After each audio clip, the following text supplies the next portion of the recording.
Chapter 1, Serafina Christalis. The crystal healer Serafina Christalis had always known she was different. Growing up in the quiet town of Lyra, nestled between towering mountain ranges, she'd always felt an odd connection to the world around her. It wasn't until she turned 18 that she discovered the true nature of her powers, and the ancient legacy that came with them. Her grandmother, a woman who had always worn the deepest sapphire necklaces and spoke of old magic in whispers, had left Serafina a peculiar gift, a crystalline pendant. It wasn't much to look at, a simple pendant with a shard of glowing crystals suspended within, but when Serafina touched it for the first time, the world around her seemed to tremble, as if awakening to something long dormant. It was then that the crystal revealed its power. The shard pulsed with energy, and Serafina felt an overwhelming surge of strength flood her body. Her senses sharpened, her body became invulnerable, and she felt an unexplainable urge to heal. But it wasn't just healing that she could do, it was mastery of the crystals themselves. Serafina's connection to the stones became instinctual. She learned to manifest them in an instant. Delicate shards of amethyst, sapphire, or jade,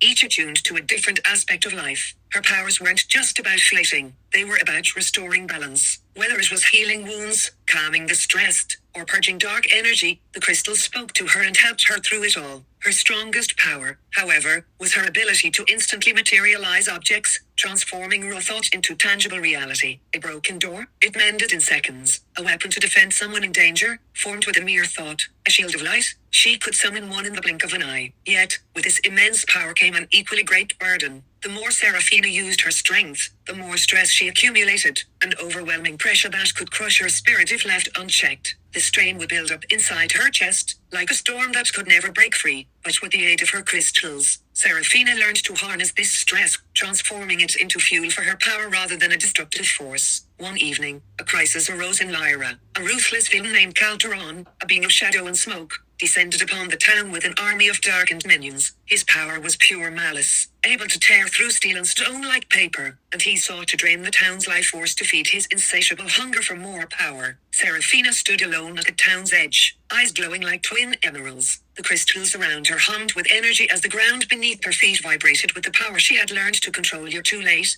Calderon," she said, her voice calm though her heart was pounding. "This town is protected." Calderon's laugh was low and mocking, but his eyes flicked nervously at the bright auras surrounding her. He had heard whispers of the crystal healer, but he had never faced her directly. He could sense her immense power, but he underestimated her ability to wield it. In an instant, Serafina closed her eyes and willed the crystals to manifest. From the ground, large crystalline formations rose, forming a shimmering wall of energy that blocked Calderon's approach. With a flick of her wrist, she summoned a massive crystal sword, its blade gleaming under the moonlight, and advanced towards the villain. "You think your little stones can defeat me?" Calderon snarled. "They can heal, protect, and destroy," Serafina replied, her voice steady as she raised her sword high. "And they can end now." Calderon charged, his dark energy crackling around him like a storm. But as he neared her, Serafina's crystals responded to her stress, her will, and her need for protection. A surge of power erupted from her body, and a series of dazzling crystal tendrils erupted from the ground,